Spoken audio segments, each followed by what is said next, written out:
In 2016, between the Born and Raised in Paradise Valley era and the Search for Everything era, John Mayer used what is arguably the strangest pedalboard we have ever seen him use. Now, this pedalboard was used for two performances, one with Alicia Keys and one during the Roots Picnic Festival performance. This pedalboard is clearly an experimental rig where John was testing out different pedals that we would never see again, and some we'd actually see years later making a return in a more full-time context. Let's get into this pedalboard breakdown because it's really interesting and just a unique look at John's thought process at this time before the recording of The Search for Everything. And here is the pedalboard. Now, this board we know was used in the studio by John during The Search for Everything's recording. Now, what pedals were used in what context and when, we do not know, but my friend Alejandro, who runs John Mayer Gear, and I were discussing this pedalboard, and he sent me over a couple more of these images of John with it in the studio, so it's really cool to know as well that this pedalboard was kind of present at least and experimented with during those studio recording sessions. Alright, in breaking down the pedalboard, we're going to start on the very first row, right to left, and move on to all three rows that way. Starting off, we have a TC Electronics Polytune. This is not an unfamiliar sight. It's been John's main tuner of choice for years now. The next pedal is another one from TC Electronics, and it is their Bonafide Buffer. Beside that, we have an RMC8 equalizer wah pedal, and this is actually one of the very last times we see John using this wah pedal. It would later be replaced in favor of the CAE Custom Audio Electronics wah pedal, and then of course the exotic wah present day. Now, it's at this point here we move on to the drive section, and the very first pedal is no surprise. It's an Ibanez TS10. That is John Mayer's staple overdrive pedal. If he had to have one in his pedalboard, it would be a TS10. But the second pedal is a really interesting choice. It is a JHS Twin 12 version 2. Now we know it's a version 2 because John also has the JHS red remote on his pedalboard, and the version 2 is the one that comes with the ability to use the red remote. And this pedal is just a really unique choice for John. It's essentially a Silvertone 1484 amp in a box style pedal. I really enjoyed the older Coldplay sounds from Parachutes, that album, and Johnny Buckland has been known to use a Silvertone 1484 amplifier for certain performances, and it's just a really interesting take on an amp in a box pedal that you wouldn't expect John to use.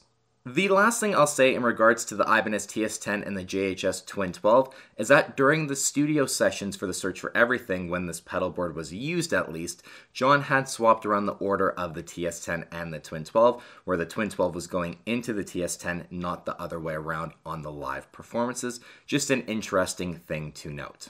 Now, the next overdrive pedal is one that John was revisiting that he had used during the Continuum and Battle Studies eras a little bit. It's a Pete Cornish SS2 and G2 duplex. Now, clearly, John was enjoying this pedal because it was used during the Search for Everything World Tour as well, after these performances with this pedalboard occurred.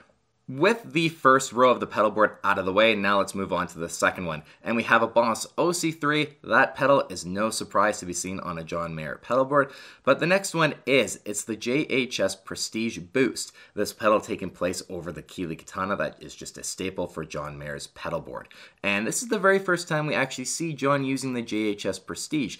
And I mentioned earlier that this pedalboard is really interesting because we wouldn't see John using the JHS Prestige again until the 2021 tour with Dead & Company. So he experimented with the JHS Prestige on this pedalboard a little bit for two performances and a little in the studio. Then we don't see the JHS Prestige for over 4 years, and then all of a sudden in 2021, last year, we see him using it. So this pedalboard, again, is just such a unique look at John's kind of thought process and what he was experimenting with at the time, because this isn't the only pedal that we'd see after a few-year hiatus showing up in John's rig. And in fact, the next two pedals on the pedalboard are ones that John wouldn't use for a few years, but would make a return to his rig. Now, the very first one is a Free the Tone Tri-Avatar chorus pedal.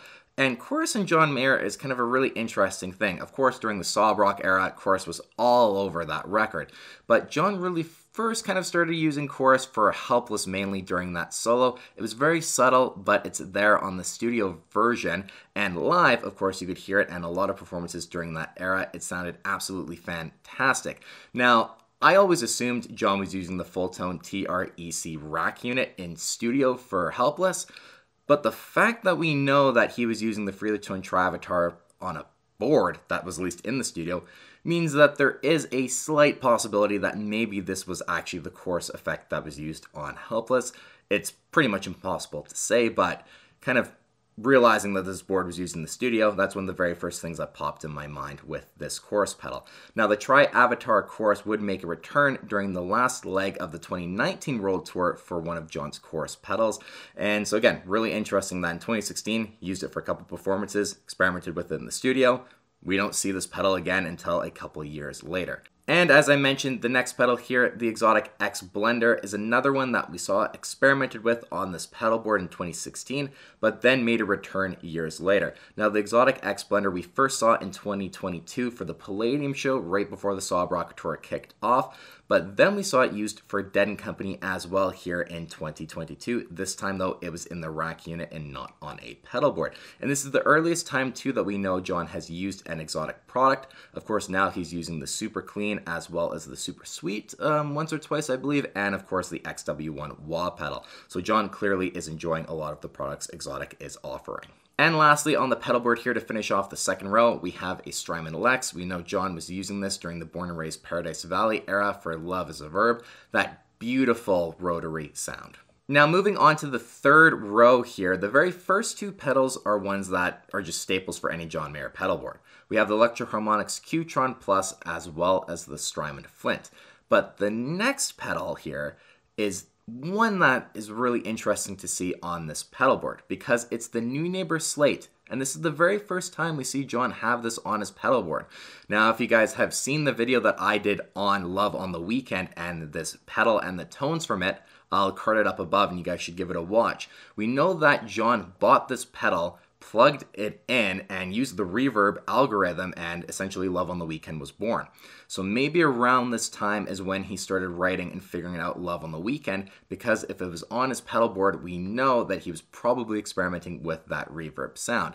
So really interesting to see him using it before The Search for Everything actually came out, but we know that this pedal was instrumental in that album, especially that song, one of my favorites off of The Search for Everything. And finishing off our pedal board, we have two delay pedals. The first one is a Way Huge Octopus AP1 Mark I version. The second one is a Strymon Timeline. Now, the Timeline makes a lot of sense to see here because it is the digital delay pedal that John stuck with for the Search for Everything World Tour. And it makes sense as well because the Timeline John would use to call up any real digital delay sounds through MIDI through the Bradshaw system. But this is the very first time we see him actually using it just on a standard pedal board this time. And this rounds off the entire pedal board. And if you guys have kind of been following John's gear over really any sort of period of time, you will know that this pedal board is just wacky. It's a really interesting time in John's gear choices where a lot of pedals, like I mentioned in this video, you see appear again years later, and it's kind of interesting to me to have John, you know, obviously he's pretty much got one of everything, if not multiples of everything that's out there.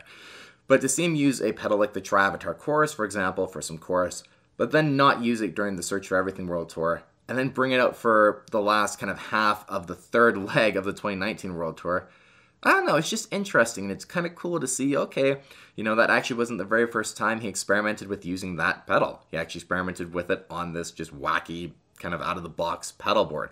And again, who knows if that was the chorus sound used in the studio or not, but it just gives us a little more insight than we had before deep diving into this pedal board. So you guys, I hope you enjoyed today's episode. We'll see you on the next one. Anyway, go ahead and click the subscribe button if you like what you see.